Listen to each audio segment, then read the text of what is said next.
Yo, what is up, NBA fans? It's Mike here. I hope that all of you had a very Merry Christmas yesterday. I know that I had a good day, so I hope y'all did too. It was a good day of basketball overall, and while I hope most of you had a very good time watching the games and all, even though, the Sixers should have been in there, so they certainly weren't as good as they could have been. Anyway, there is at least one fan base out there who did not have a very happy holiday, and that is the Golden State Warriors. Alright, because as I am recording this, the Warriors just got done getting their cheeks freaking clapped by the Milwaukee Bucks. They lost 99 to 138, and honestly, I'm surprised the final score was that close with how bad the Warriors were playing. It was really atrocious.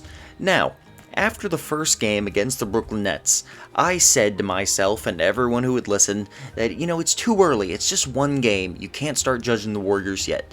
But now that we're 2 games in, one whole more game than the first game where I said to chill out, I'm gonna start saying that, maybe it's time to look at the Warriors with a little sus, alright? Look at this team and just say, maybe they kinda suck? Yeah, so let's talk about that today, because that's what we're going to be going over, because after the first 2 games, it looks like this team is terrible on both ends of the floor. So, that's what I'm going to be going over. Now, first of all, let's look at the exact stats, alright, break it down. With the Warriors and Bucks game, the Warriors shot 34% from the field and 22% from 3. Meanwhile, the Bucks, their opponent, shot 55% from the field and 54% from 3. Now, if you are a Warriors fan, all of those numbers will look similar in one way, and that is that they are all the opposite of what you want, okay? I probably could have said that better, but you know what I mean. The Warriors shot bad, the Bucks shot great.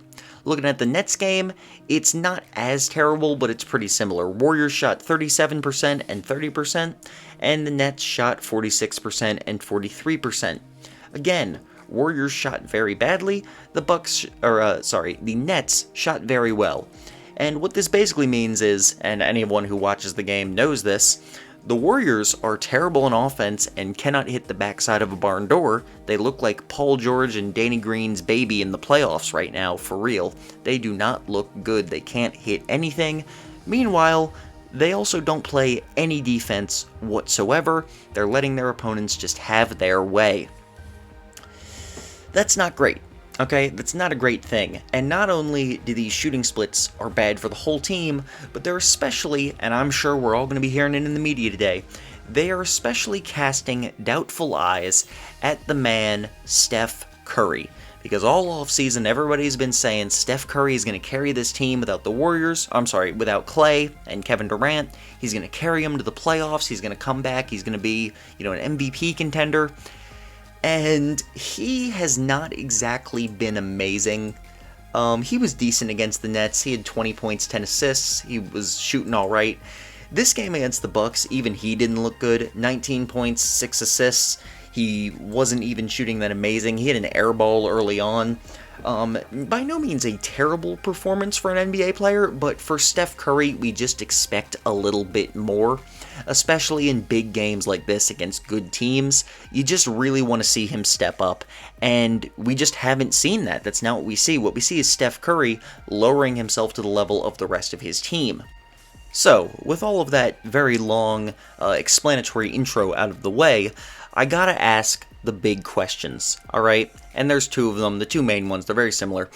Are the Warriors just not very good this season? Are they not good enough to make the playoffs? Are they not good enough to be a winning team? And the other one, specifically about Steph Curry, is he not good enough? Is Steph Curry just not this dude that we thought he was? Is he, maybe he's not better than Dame. Maybe he's not really a top 5 player in the NBA anymore. Maybe we all just kind of thought he was a little better than he actually is, and he does not have the talent to carry this fairly mediocre team, if not outright bad team, to the playoffs. And to that I say, heck no. Heck no, Steph Curry is not overrated. We have not been thinking that he's better than he is, and it is too early to count out this Warriors team, okay? So, I'm sorry if you came into this expecting me to roast the Warriors, because I haven't made my thumbnail yet, but I'm sure it's going to be something clickbaity, because, gotta get them views up, you understand, alright? But look, people gotta chillax, okay? I was being ironic earlier when I said, oh, after one game wasn't enough time, but 2 games, that's enough time, because that's how many people in the media act, alright? But realistically, 2 games is not enough time. Specifically, 2 games with this team still missing their second best player, alright? Let's go through the different parts that I have been talking about, and why I absolutely will give the Warriors an excuse for how they've been playing. First of all, on defense. This team has been terrible defensively, okay? The Nets and the Bucks both shot very well against them and scored well over 100 points against them, and that was not great. However, this team not only is not elite defensively in general, but also they're missing their best defender by far in Draymond Green. Okay, Draymond, and I don't know why no one is talking about this, Draymond Green has missed the first 2 games of this season. Thankfully, it was just a minor injury he had. He should be back. They are hopeful that he will be back on Sunday when they play the Bulls. But even if he misses one more game, he should be back in the next week. That is very, very good news for the Warriors. Draymond is their best defender by a mile, and even though I think some people do overrate him a little bit, like people who say that he's like a top 30, even top 40 maybe player in the NBA, might be stretching his value just a tiny bit these days because he has gotten worse since 2016. He's still an amazing defender, okay? He should still be an all-defense guy this year, and he's going to be phenomenal for this team who desperately needs that defense, alright? He's going to be huge. Another thing that Draymond is going to help with is being another playmaker, because that's sometimes an underrated aspect of Draymond's game. He's not a good shooter, he's not really a good ball handler, however, he is a very good passer, specifically within Steve Kerr's system and playing off of Steph Curry. He's going to get guys more open looks, which is going to lead to the other part that I need to talk about with this Warriors team, which is the offense, because this team has not been able to shoot. Draymond Green, although he is not a good shooter, is going to help guys do a little bit better on offense just with his playmaking ability. They're going to get better looks, and therefore they are more likely to hit their shots. Now, the three-point shooting specifically is very worrying with this team, and it leads to 2 things, alright? First of all, this team's not going to shoot this badly from 3 for the whole season. Steph Curry is 4 of 20 from 3, okay? There's no way in hell Steph Curry is going to shoot 20% from 3 for the entire season. It's completely ridiculous. He's had 2 off games. Chillax. Steph Curry is going to shoot like 38% at the absolute worst from 3 this year. I promise you. The man is the best 3-point shooter who has ever lived. He's not about to come out here and just be a straight walking brick. Alright? Steph Curry's an amazing shooter. He's going to get it together. Now, the rest of the team is not a bunch of great 3-point shooters. Okay? Pascal, Oubre, Wiggins, these are guys who are like slightly below average 3-point shooters at best. They're just not elite 3-point shooters. Now, none of them have played under Steve Kerr before, who runs a fantastic system for getting guys open and good 3-point shooting looks. But at the end of the day, I think this team's offense is going to change slightly, and I believe Steve Kerr will change it. He's a very good coach, alright, one of the best ever, honestly. And I don't like to say that because as a dude, he seems like kind of a punk, but he is a very good coach, and I think he's going to realize throughout the season that this team needs to shoot a little bit less threes than they have been accustomed to over the last few years. I'm sure they're still going to shoot a lot of threes, and I do promise you, they are going to start hitting more of their threes. Okay, Draymond's going to help, Curry getting better is going to help, some other guys are just going to shoot a little bit better than they have been. Like Kelly Oubre, I think he's like 0 for 10 or like 1 for 10 from 3 so far over the first 2 games. He's not a great 3-point shooter, but he's not that bad, alright? These guys are going to shoot better. It's just going to happen. You just have to believe that based off of nobody shoots as badly as this team has been shooting.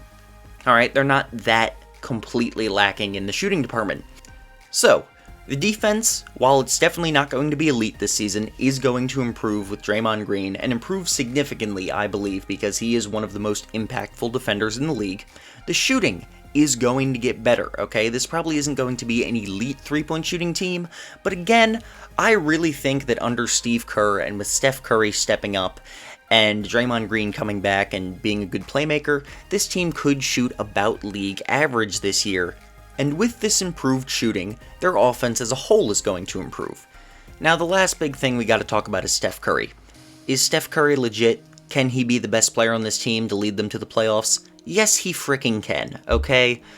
Look at 2013. Look at 2014. Yeah, this team might be slightly worse than that team was, but Steph Curry is also a little bit better. He's more experienced. The coach is more experienced. Draymond's more experienced. All right, there are decent enough pieces for a top 5 player, the best point guard in the league, the best shooter of all time, Steph Curry, to get this team to the playoffs. Now, I'm not betting like $1 million that they're definitely 100% making it, but I would be surprised if they miss the playoffs behind Steph Curry. He's just that good. He's one of those dudes, similar to LeBron James, that is just so freaking good, you don't bet against him carrying his team, okay? It's just a bad bet. Steph Curry is probably going to get this team to the playoffs. Even if he doesn't, I still believe they're very much going to be in contention for it, alright? Assuming Draymond Green comes back 100%. People need to chill out on this team, alright? It's been 2 games, guys. 2 games. This is too soon to be making any massive changes to your predictions, alright? The Warriors need a little more time to get their chemistry together. They're incorporating Wiseman more now. Tonight, he's had a decent first 2 games, alright? He's going to get more into the offense. The team's going to play better together. Guys are going to get used to having Curry there. Alright, Draymond Green's going to get in. Hopefully, he's going to get on Andrew Wiggins' ass to make him actually play some defense and, play within the offense specifically. I don't like Draymond very much, but I do think he's a good team guy for that kind of thing. Alright, this team is going to improve. I expect them to make the playoffs, and at this point, if you've changed your mind on the Warriors after 2 games, I think you really just need to look at yourself and ask, why the hell have you changed your mind after only 2 NBA games? I didn't have like a big special quote there, okay? It's just like, seriously, it's 2 games, guys. Chill the heck out. That is all I had for this video today, folks. I hope you enjoyed listening to me. If you did, please like the video and subscribe to my channel if you haven't already. I would really appreciate it. We are on that grind for 100 subscribers, picking right back where we left off before Christmas. Thank you for watching my video, and please have a good rest of your day.